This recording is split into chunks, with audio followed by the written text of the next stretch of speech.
soit 100% des bureaux de vote. Total votant sur la liste d'émargement, 63 386. Votant par dérogation, 2405. Total votant, 65 791. Taux de participation, 61,94%. Bulletin nul, 10 829. Suffrage valablement exprimé, 54 962, soit 83,54%. Résultat obtenu par candidat. Candidat Mamadi Doumbouya, GMD, 37 999, soit 69,14%. Candidate Hadja Makale Kamara, 1212, soit 2,21%. Candidat Dr Faya Lansana Minimono, BL, voix obtenue 1164, soit 2,12%. Candidat Ablaye Balde Frondeg, voix obtenue 12 207, soit 22,21%. Candidat Ablaye Kourouma, voix obtenue 298, soit 0,54%. Candidat Mohamed Nabe, ARP, voix obtenue 526, soit 0,96%. Candidat Ibrahima Abessila, NGR, voix obtenue 915, soit 1,66%. Candidat Elhaj Bouna Keita, voix obtenue RGP, voix obtenue 409, soit 0,74%. Candidat Mohamed Cherif Tunkara, candidat indépendant Mohamed Cherif Tunkara, voix obtenue 232, soit 0,42%. Circonscription électorale de Bessia. Nombre de centres de vote 208. Total bureau de vote 568. Total inscrit 230 480. Nombre de bureaux de vote pris en charge 563, soit 99,12%. Total votant sur la liste d'émargement 152 723. Total votant par dérogation 4 442. Total votant 157 165. Taux de participation 66,9%. Bulletin nul 25 212. Suffrage valablement exprimé 131 953, soit 83,96%. Résultat obtenu par candidat. Candidat Mamadi Doumbouya, GMD, 104 222, soit 78,98%. Candidate Hadja Makale Kamara, FAN, 3 558, soit 2,7%. Candidat Dr Faya Lansana Minimono, Bloc libéral.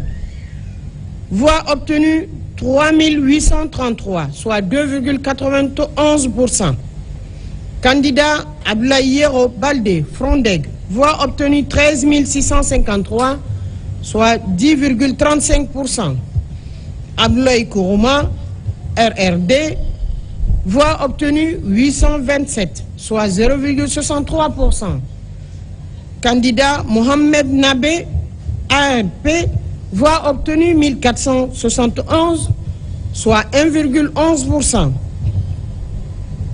Candidat Ibrahima Abessila, NGR, voix obtenue 2709, soit 2,05%. Candidat Elhaj Bouna Keita, RGP, voix obtenue 1085, soit 0,82%. Candidat Mohamed Cherif Tunkara, voix obtenue 595, soit 0,45%. Circonscription électorale de Matam. Nombre de centres de vote 148.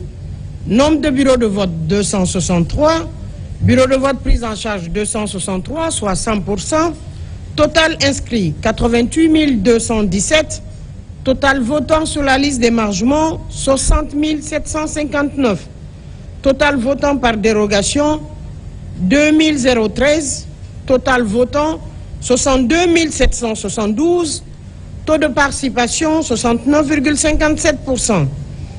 Total bulletin nul, 9 223. Suffrages valablement exprimés, 53 549, soit 85,31%. Suffrage, résultat obtenu par candidat. Candidat Mamadi Doumbouya, GMD, 46 313, soit 86,49%. Candidate Hadja Makale Kamara, FAN, 1440, soit 2,69%. Candidat Dr Faya Lansana Milimono, Bloc libéral, 608, soit 1,13%. Candidat Ablaïero Baldé, Frondeg, voix obtenue 2663, soit 4,97%. Candidat Ablaï Kourouma,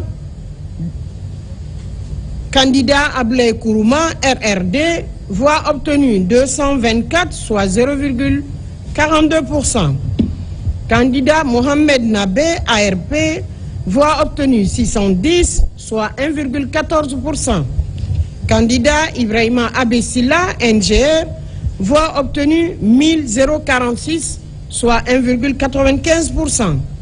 Candidat Elhaj Bounaketa, RGP, voix obtenue 460, soit 0,86%. Candidat Mohamed Sherif Tunkara, voix obtenue 185, soit 0,35%. Circonscription électorale de Sonfonia. Nombre de centres de vote 93. Total bureau de vote 389. Bureau de vote prise en charge 389, soit 100%. Total inscrit 167 239. Total votant sur la liste d'émargement 97 779. Total votant par dérogation 3300. Total votant 101 079. Taux de participation 59,27%. Total bulletin nul 14 090. Suffrage valablement exprimé 86 989, soit 86,06%. Résultat obtenu par candidat. Candidat Mamadi Doumbouya, GMD, 58 967, soit 67,79%. Candidate Hadja Makale Kamara, FAN, voix obtenue 1847, soit 2,12%. Candidat Dr Faya Lansana Minimono, BL, voix obtenue 3160, soit 3,63%. Candidat Ablaïero Baldé, Frondeg, voix obtenue 19 222, soit 22,1%. Candidat Ablaï Kourouma, RRD, voix obtenue 616, soit 0,71%. Candidat Mohamed Nabé, ARP, voix obtenue 841, soit 0,97%. Candidat Ibrahima Abessila, NGR, voix obtenue 1502, soit 1,73%. Candidat Elhaj Bounaketa, RGP, voix obtenue 606, soit 0,69%. Candidat Mohamed Sherif Tunkara, voix obtenue 228, soit 0,26%. Voilà les circonscriptions électorales pour la région spéciale de Conakry. Nous continuons avec les circonscriptions électorales de l'intérieur du pays. La circonscription électorale de Koya dans la région administrative de Kindia. Nombre de centres de vote 182. Total bureau de vote 350. Bureau de vote prise en charge 349, soit 99,71%. Total inscrit 124 639. Total votant sur la liste d'émargement 95 365. Total votant par dérogation, 3068. Total votant, 98 433. Taux de participation, 77,08%. Total bulletin nul, 7506 bulletins. Suffrage valablement exprimé, 90 927, soit 92,37%. Résultat obtenu par candidat. Candidat Mamadi Doumbouya, GMD, 74 537, soit 81,97%. Candidate Hadja Makale Kamara, FAN, voix obtenue 2379, soit 2,62%. Candidat Dr Faya Lansana Milimono, BL, voix obtenue 3073, soit 3,38%. Candidat Ablayero Balde Fondeg, voix obtenue 7400, soit 8,14%. Candidat Abdoulaye Kourouma, RRD 639, soit 0,7%. Candidat Mohamed Nabé, ARP, voix obtenue 522, soit 0,54%. Candidat Ibrahima Abessila, NGR, voix obtenue 1421, soit 1,56%. Candidat Elhaj Bouna Keïta, RGP, voix obtenue 679, soit 0,75%. Candidat Chérif Mohamed Chérif Tunkara, voix obtenue 277, soit 0,31%. Circonscription électorale de Bofa, dans la région de Boké. Nombre de centres de vote, 366. Nombre total de bureaux de vote, 462. Bureaux de vote pris en charge, 421, soit 99,76%. Total inscrit, 98 417. Total votant sur la liste d'émargement, 96 791. Total votant par dérogation, 2698. Total votant, 89 489. Taux de participation, 88,5%. Total bulletin nul, 2339. Suffrage valablement exprimé, 87 150, soit 97,39%. Résultat obtenu par candidat. Candidat Mamadi Doumbouya, GMD, 82 549, soit 94,72%. Candidate Hadja Makale Kamara, FAN, voix obtenue 1048, soit 1,2%. Candidat Dr Faya Lansana Milimono, BL, voix obtenue 528, soit 0,61%. Candidat Ablayero Balde Frondeg, voix obtenue 1663, soit 1,91%. Candidat Mohamed Nabé, ARP, voix obtenue 360, soit 0,41%.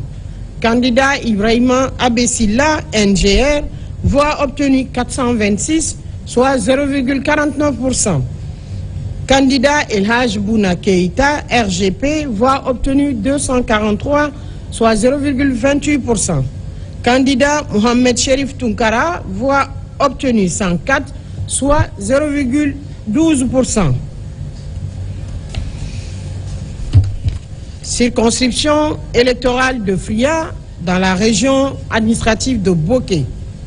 Nombre de centres de vote, 110. Nombre de bureaux de vote, 153. Total bureaux de vote pris en charge, 153, soit 100%. Total inscrit, 40 690. Total votant sur la liste d'émargement, 33 735. Total votant par dérogation, 1294. Total votant, 35 029. Taux de participation, 83,43%. Total bulletin nul, 2526. Suffrage valablement exprimé, 32 503, soit 92,79%. Résultat obtenu par candidat. Candidat Mamadi Doumbouya, GMD, 26 693, soit 82,12%. Candidate Hadja Makale Kamara, FAN, voix obtenue 683, soit 2,1%. Candidat Dr Faya Lansana Minimono, bloc libéral, voix obtenue 474, soit 1,46%. Candidat Ablaye Robalde, Frondeg, voix obtenue 2890, soit 8,89%. Candidat Ablaye Kourouma, RRD, voix obtenue 147, soit 0,45%. Candidat Mohamed Nabé, ARP, voix obtenue 819, soit 2,52%. Candidat Ibrahima Abessila, NGR, voix obtenue 445, soit 1,37%. Candidat Elhaj Bouna Keïta, RGP, voix obtenue 256, soit 0,79%. Candidat Mohamed Cherif Tunkara, voix obtenue 96, soit 0,3%. Circonscription électorale de Gawal dans la région administrative de Boké. Nombre de centres de vote 359.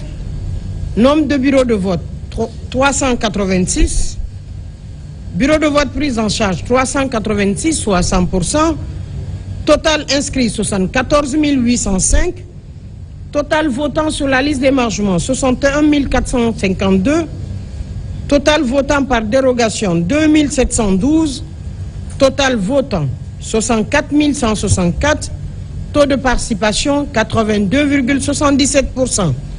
Total bulletin nul 3143.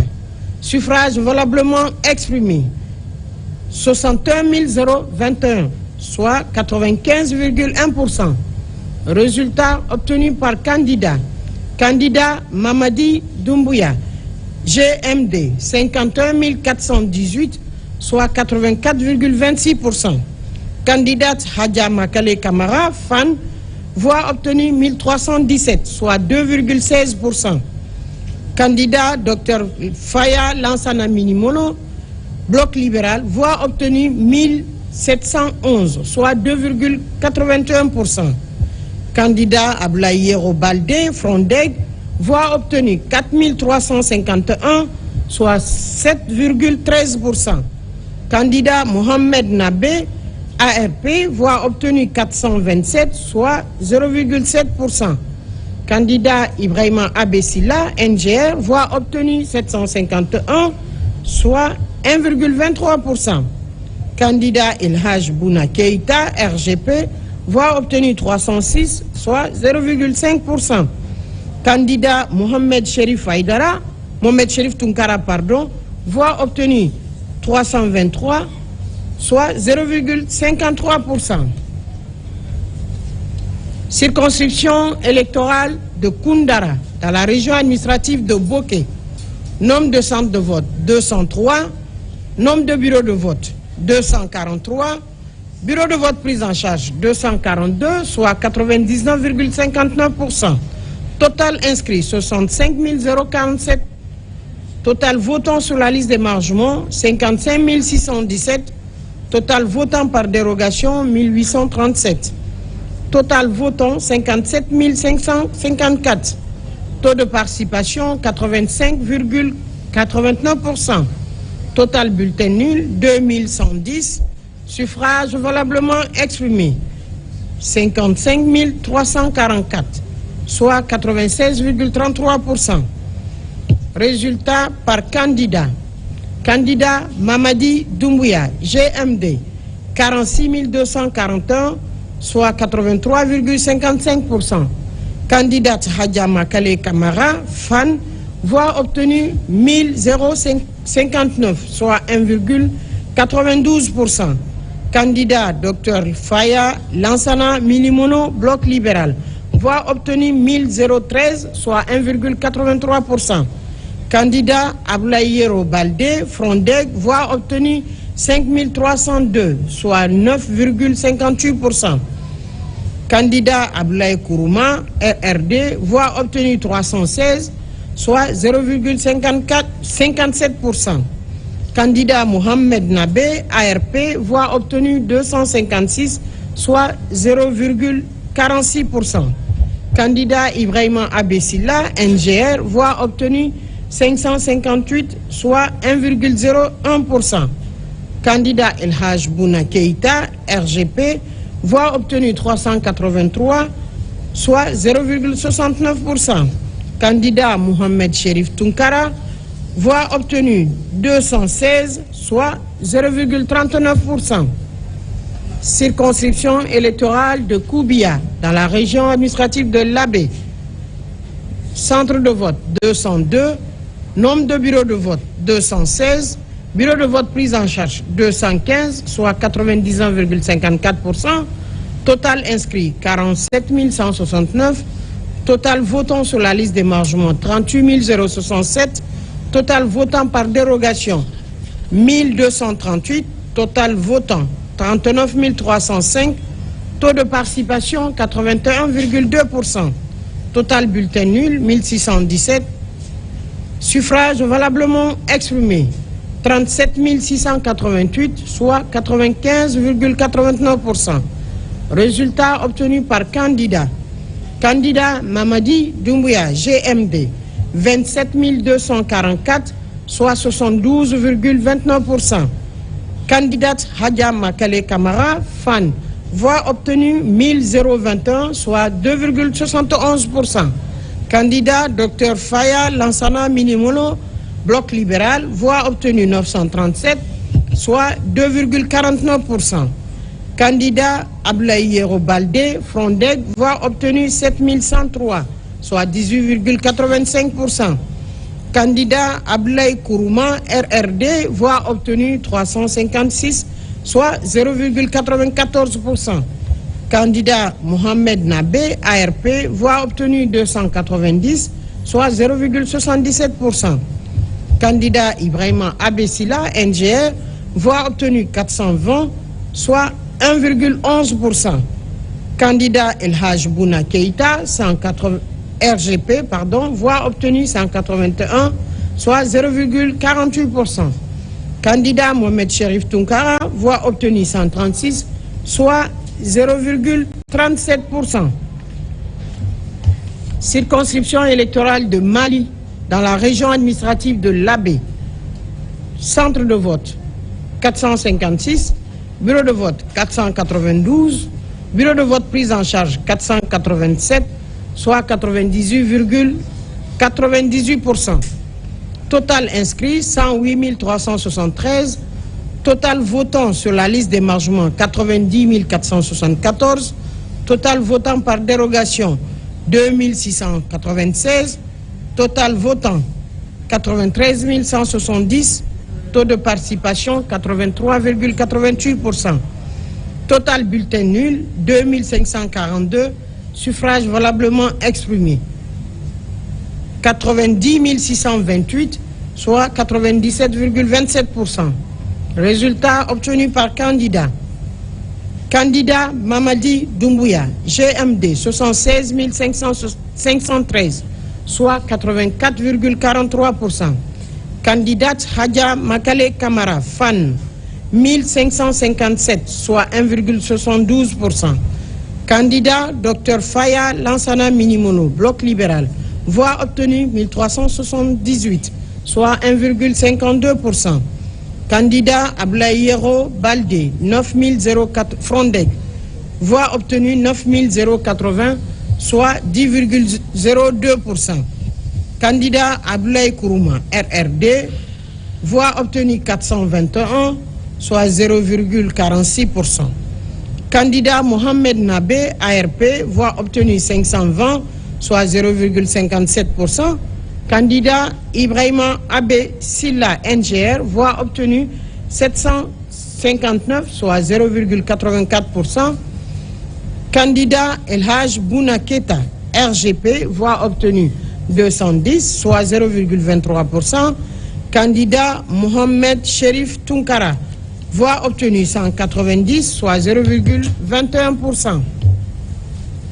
Circonscription électorale de Daboula, dans la région administrative de Farana, centre de vote 392, total bureau de vote 429, bureau de vote prise en charge 428, soit 99,77%, total inscrit 94 575, total votant sur la liste d'émargement 81 098, total votant par dérogation 3 042, total votant 84 140, taux de participation 86,19%, total bulletin nul 3 564, suffrages valablement exprimés 80 576, soit 95,76%. Résultat obtenu par candidat. Candidat Mamadi Doumbouya, GMD, 65 246, soit 80,98%. Candidate Hadja